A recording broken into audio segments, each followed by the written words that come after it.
Allocution de M. Étienne Cardiès, conjoint du capitaine de police Xavier Jugelet.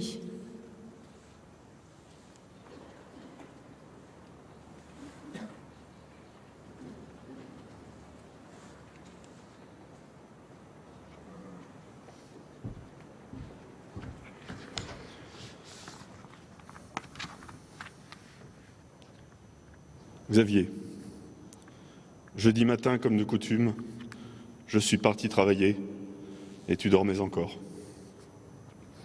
Nous avons échangé au fil de la journée sur notre projet de vacances dans un pays si lointain que tu m'avais dit très impatient et que tu n'avais jamais été aussi loin. Les détails de visa, nos préoccupations d'hébergement envahissaient nos messages d'une frénésie d'autant plus joyeuse que nos billets d'avion étaient réservés depuis mardi.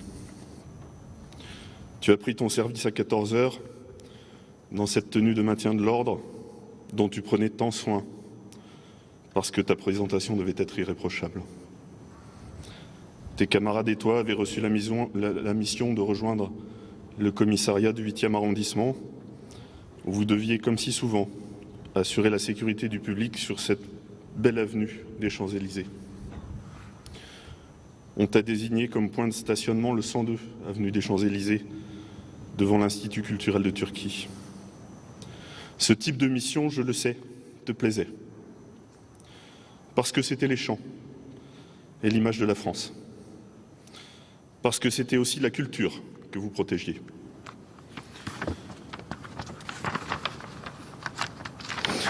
À cet instant, à cet endroit, le pire est arrivé. Pour toi et tes camarades. Un de ces événements que chacun redoute et dont tous espèrent qu'il n'arrivera jamais. Tu as été emporté sur le coup et je remercie ta bonne étoile. Tes camarades ont été blessés, l'un d'eux gravement. Ils se remettent progressivement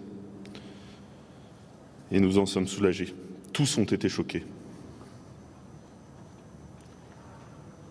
Je suis rentré le soir sans toi, avec une douleur extrême et profonde, qui s'apaisera peut-être un jour, je l'ignore. Cette douleur m'a donné le sentiment d'être plus proche que jamais de tes camarades qui souffrent, comme toi, silencieusement, comme moi, silencieusement. Et pour ce qui me concerne, je souffre sans haine. J'emprunte cette formule à Antoine Léris, dont l'immense sagesse face à la douleur a tant fait mon admiration que j'avais lu et relu ces lignes il y a quelques mois. C'est une leçon de vie qui m'avait fait tant grandir qu'elle me protège aujourd'hui. Lorsque sont parus les premiers messages informant les Parisiens qu'un événement grave était en cours sur les Champs-Élysées et qu'un policier avait perdu la vie, une petite voix m'a dit que c'était toi. Et elle m'a rappelé cette formule généreuse et guérisseuse. Vous n'aurez pas ma haine. Cette haine, Xavier, je ne l'ai pas parce qu'elle ne te ressemble pas, parce qu'elle ne correspond en rien à ce qui faisait battre ton cœur, ni ce qui avait fait de toi un gendarme, puis un gardien de la paix.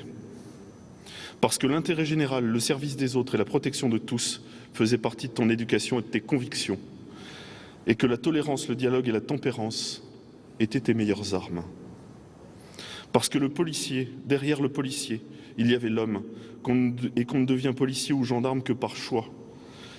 Le choix d'aider les autres, de protéger la société et de lutter contre les injustices. Cette mission noble que la police et la gendarmerie assurent et qui sont régulièrement mises à mal. Moi, en tant que citoyen, avant même de te connaître, je l'admirais déjà. Cette profession de policier est la seule à laquelle la Déclaration des droits de l'homme et du citoyen fasse allusion. Dans son article 12, elle édicte cette évidence. La garantie des droits de l'homme et du citoyen nécessite une force publique, avec une précision utile en cette période politiquement importante. Cette force est instituée pour l'avantage de tous et non pour l'utilité particulière de ceux auxquels elle est confiée. C'était la vision que nous partagions de cette profession, mais une facette seulement de l'homme que tu étais. L'autre facette de l'homme était un monde de culture et de joie, où le cinéma et la musique prenaient une immense part. 5 séances de cinéma dans une magnifique journée ensoleillée d'août ne te faisaient pas peur. Et bien entendu, les versions originales étaient privilégiées pour le puriste que tu étais et pour cette langue, l'anglais, que tu voulais parler à la perfection.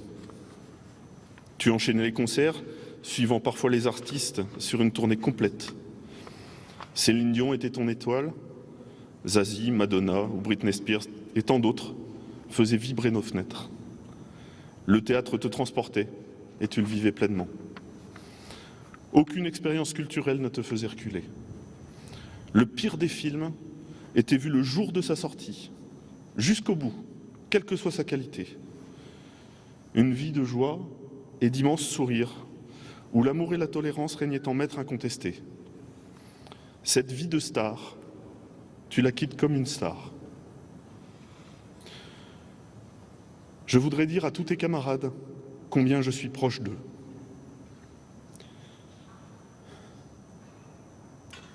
Je voudrais dire à ta hiérarchie policière combien j'ai vu la sincérité dans ses yeux et l'humanité dans ses gestes.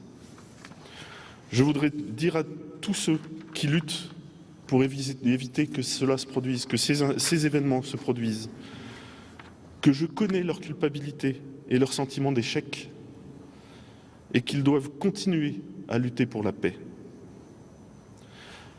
Je voudrais dire à tous ceux qui nous ont témoigné leur affection, à ses parents et à moi, que nous y avons été profondément sensibles. Je voudrais dire à ta famille que nous sommes unis. Et à tous les plus proches qui ont été si soucieux de moi, qui ont été si soucieux de nous, qu'ils sont magnifiquement dignes de toi. À toi, je voudrais te dire que tu vas rester dans mon cœur pour toujours. Je t'aime. Restons tous dignes et veillons à la paix et gardons la paix.